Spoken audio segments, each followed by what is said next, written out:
กรณีของคุณเศรษฐาทวีสินทีนี้นายกรัฐมนตรีคนปัจจุบันนะว่าปมของคุณเศรษฐาทวีสินเนี่ยศาลรัฐธรรมนูญจะวินิจฉัยวันพรุ่งนี้นะว่าจะรับหรือไม่รับนะไม่ใช่การวินิจฉัยนะเป็นการประชุมของคณะตุลาการศาลรัฐธรรมนูญ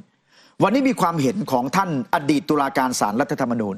คุณสุพจน์ไข่มุกนะครับกรณีนี้เนี่ยท่านเห็นว่าคาดยากนะว่าศาลรัฐธรรมนูญจะรับหรือไม่รับอยู่ที่ดุลพินิจเพราะแต่ละคดีรายละเอียดมันต่างกันแล้วคดีนี้เท่าที่ติดตามเนี่ย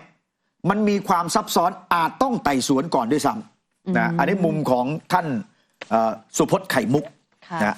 ทีนี้ผมมีคู่มือลุ้นคดีนายกเศรษฐาทวีสินเนี่ยต้องเป็นคู่มือเลยเหรอคะเป็นคู่มือก่อนจะไปฟังมุมมองของแต่ละท่านว่ามีน้ำหนักไปในทางไหนมากไม่มากเอาแนวทางที่จะเกิดขึ้นก่อนนะหลังจากที่คุณพิชิตชื่นบานลาออกคุณพิชิตชื่นบานลาออกจากตำแหน่งรัฐมนตรีประจำสำนักนายกมีผลแล้วยื่นหนังสือแล้วก็มีผลเลยนะเพราะฉะนั้นพ้นจากความเป็นรัฐมนตรีแล้วไม่มีตำแหน่งรัฐมนตรีจะให้วินิจฉัยแล้วนะเพราะฉะนั้นตั้งต้นจากตรงนี้ก่อนนะศาลรัฐธรรมนูญได้รับคำร้องเข้าไปในสาระบบแล้วนัดประชุมพิจารณากันวันพรุ่งนี้23ศาลวินิจฉัยตัดสินออกมาอย่างไรว่ารับหรือไม่รับเนี่ยเป็นไปตามดุลพินิจของศาลเพราะว่าเป็นอำนาจหน้าที่ของศาลรัฐธรรมนูญท่านนะแต่ทีนี้ความเป็นไปได้และความน่าจะเป็นเนี่ยมีอย่างไรบ้างทีนี้กรณีของคุณพิชิตชื่นบานต้องทราบก่อนว่าคำร้องคดีนี้เขาร้อง2 คนผู้ถูกร้องที่1คือนายกเศรษฐาทวีสินผู้ถูกร้องที่2ค่อยเป็นคุณพิชิตชื่นบานให้วินิจฉัยนะว่าความเป็นรัฐมนตรีสิ้นสุดลงหรือไม่จากการกระทำจากลักษณะต้องห้ามของทั้ง2ท่านมันเคยมีกรณีของรัฐมนตรีช่วยมหาดไทยคุณนิพนธ์บุญญามณีไงลาออกไปแล้วหลังจากนั้นศาลรัฐธรรมนูญก็จำหน่ายคดีเพราะพ้นตำแหน่งไปแล้วไม่มีเหตุให้วินิจฉัยพ้นจากตำแหน่งอีกเพราะฉะนั้นประมวลข้อมูลเหล่านี้สถานการณ์มีความเป็นไปได้คือ1ไม่รับคำร้องหรือจำหน่ายคดีในส่วนของผู้ถูกร้องที่2คือนายพิชิตชื่นบานอาจเป็นไปได้นะเพราะนายพิชิตพ้นจากตำแหน่งจากการลาออกแล้วไม่มีตำแหน่งรัฐมนตรีให้วินิจฉัยได้อีกแล้วอันนี้คือความเป็นไปได้เท่านั้นนะอย่างที่ท่านสุพจน์บอกว่าศาลจะว่าอย่างไรนั้นอีกเรื่องหนึ่งบางคดีอาจจะไม่เหมือนกันเลยก็ได้2ในส่วนของคุณพิชิตฉานไปในส่วนของรัฐมนตรีความเป็นรัฐมนตรีของเศรษฐาทวีสินนายก1หากไม่รับคำร้องก็เป็นไปได้ไม่รับคำร้องก็จำหน่ายคดีไปพร้อมกับผู้ถูกร้องที่2คือนายพิชิตไม่มีเหตุจะวินิจฉัยนายพิชิตพ้นจากตำแหน่งไปแล้วคุณพิชิตก็คงคาดเดา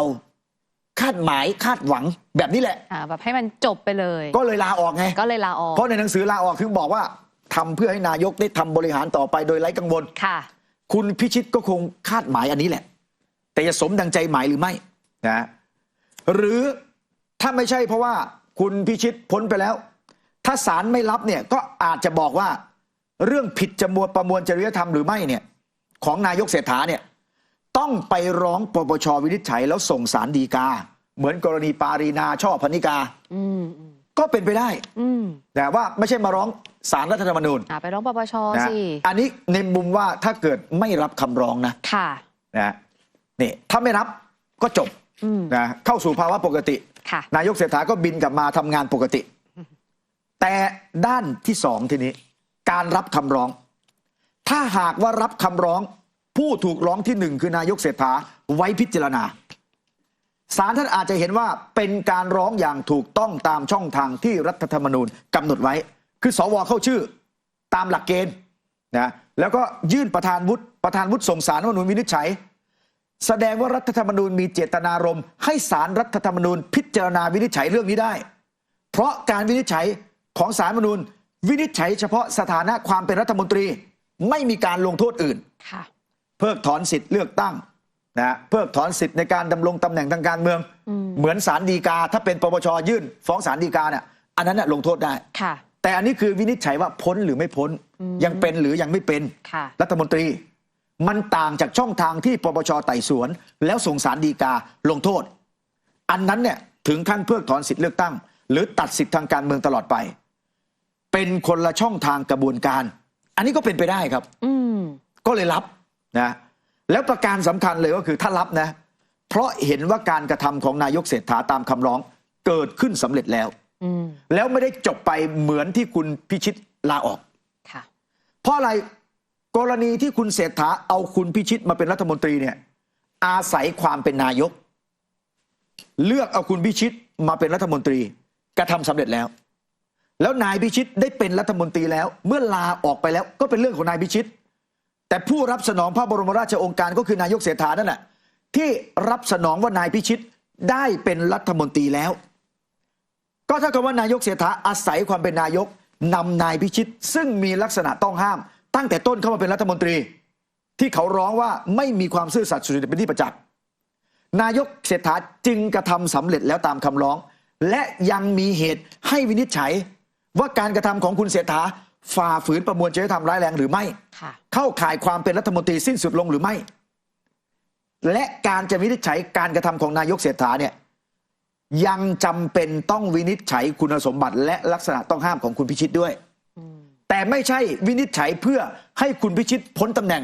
เพราะพ้นไปแล้วใช่แต่วินิจฉัยเพื่อ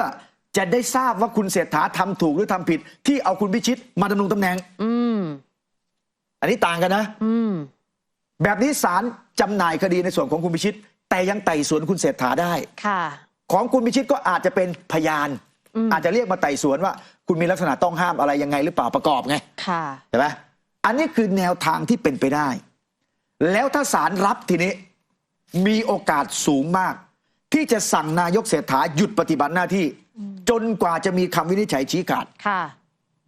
เพราะอะไรคล้ายๆกรณีของอดีตนายกพลเอกประยุทธ์เคยถูกสั่งหยุดปฏิบัติหน้าที่มาแล้วนะแล้วครม.เศรษฐายังทำหน้าที่ต่อไปได้นะครับในระหว่างที่ศาลรัฐธรรมนูญพิจารณาไต่สวนอยู่ไม่ต้องหยุดปฏิบัติหน้าที่เหมือนนายกยังทำงานต่อไปได้คุณภูมิธรรมคุณพิชัยทำเศรษฐกิจแก้อะไรต่อไปได้นะเหมือนเดิมแต่นายกเศรษฐาต้องหยุดเหมือนที่ลุงตู่เคยหยุดแล้วเชื่อว่าการไต่สวนคงใช้เวลาไม่นานเป็นประเด็นข้อกฎหมายและการวินิจฉัยมันสำคัญแล้วล่าช้ามันอาจจะไม่เป็นผลดีต่อประเทศชาตินะแล้วสุดท้าย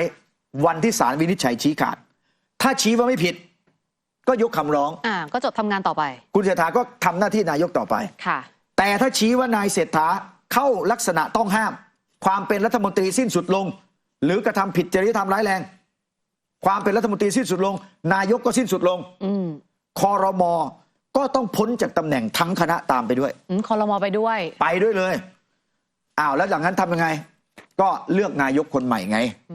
นะเลือกนายกคนใหม่ก็เป็นไปตามรัฐธรรมนูญฉบับที่เป็นอยู่ในปัจจุบันนะเพราะฉะนั้นสว.ร่วมเลือกได้ไหมเอาไปค่อยเถียงกันมันยังไม่ถึงเวลาโน้นนะคิดว่าคดีนี้ถ้าเกิดศาลรับนะน่าจะไม่ยาวนานมากถ้าเทียบกับคดีนายกลุงตู่8 ปีคงจำได้ศาลสั่งพลเอกประยุทธ์หยุดปฏิบัติหน้าที่24 สิงหาคม30 กันยามติศาลรัฐธรรมนูญวินิจฉัยนะรวมระยะเวลา38 วันก็ประมาณ1 เดือนเท่านั้นเองอันนี้คือกราฟิกของฐานเศรษฐกิจกรณีของลุงตู่38 วันเพราะฉะนั้นกรณีนี้ถ้าเกิดศาลรับนะก็น่าจะไม่ยาวนานไปกว่ากันนะเพราะเป็นบุคคลระดับนายกรัฐมนตรีนะแล้วถ้าเกิดคุณเศรษฐาต้องพ้นไปจริงๆนะ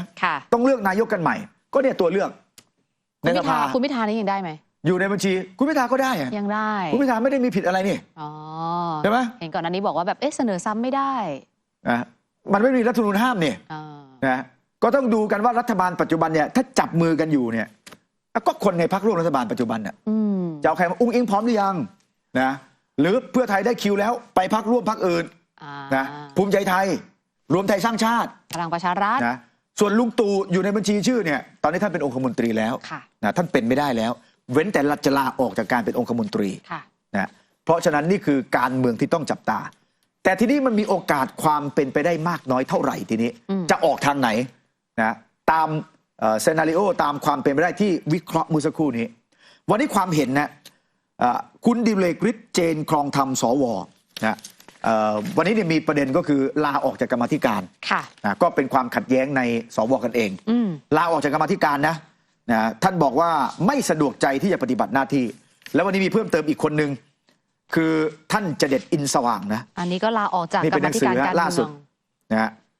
ลาออกเพราะไม่สะดวกใจนะนั่นแสดงว่าผิดใจ ผิดใจกัน ไม่สะดวกใจ คือคนที่ลาออกเนี่ยเป็นฝั่งที่ยื่นให้วินิจฉัยอะ ใช่ค่ะ เป็นใน 40 สวด้วย แต่ก็อาจจะมีความเห็นแย้งต่างกันกับสวที่ไม่ได้ลงชื่อนะแล้วท่านเหล่านี้บางท่านก็เป็นผู้ใหญ่ไง ค่ะ ก็รู้สึกว่าเฮ้ยไม่อยากทะเลาะด้วยลาออกจากกรรมาธิการเลย ค่ะ แต่ยังเป็นสวอยู่นะอันนี้คือความเคลื่อนไหวในวงสว ค่ะ นะส่วนวันนี้คุณยิ่งลักษณ์ชินวัตรอดีตนายกที่หนีคดีอยู่ครับ วันนี้มีความเคลื่อนไหวทางการเมือง ก็เป็นวันที่ 22ไงนะก็อาศัยว่า22 มัน 10 ปีแล้ว ค่ะ นับจากวันที่เกิดรัฐประหารเมื่อ 22 พฤษภาคม ปี 57 นะคะ คุณยิ่งลักษณ์บอกเลยว่ามันเป็นเวลาที่ยาวนานมาก แต่ดิฉันเริ่มมีความหวังค่ะ เห็นประเทศกลับสู่หนทางประชาธิปไตย จะมีรัฐธรรมนูญฉบับใหม่ที่เขียนโดยประชาชนเพื่อประชาชน นี่มันเป็นโอกาสในการให้ประเทศได้พัฒนาอย่างเต็มศักยภาพ แล้วยกระดับชีวิตความเป็นอยู่ของทุกคนไปพร้อมๆกัน ลงท้ายว่ารอความหวังที่จะเห็นรัฐธรรมนูญฉบับใหม่ที่นำพาประเทศไปสู่ประชาธิปไตยอย่างแท้จริง